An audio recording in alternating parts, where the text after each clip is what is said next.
Now, Lloyd Doggett of Texas, another senior member of the Ways and Means Committee. Peter, thank you for your leadership. We have a morning press conference because this is a wake-up call. In the first 9 months of last year, 3 institutions, Goldman, Morgan Stanley, and J.P. Chase, set aside $47 billion, billion with a B, for bonuses.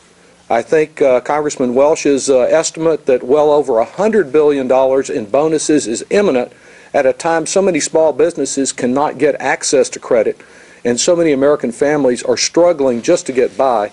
This is really outrageous. Every American knows about the speed limit, and what we're talking about with this bill is a greed limit, and there's been plenty of greed. All that we ask from these bankers is that if they want a share of the American pie, they help us bake it. There is an old Waylon Jennings song, "Your thirst for riches is more than my pockets can stand."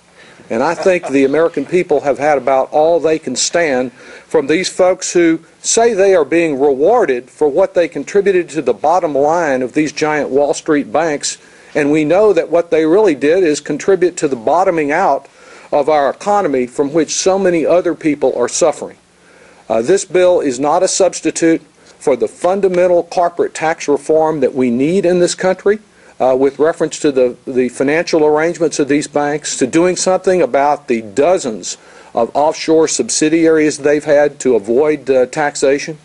It's not a substitute for other types of reform that we need, but it does send a message, no more business as usual. And I commend Congressman Welch and my colleagues for promoting this legislation.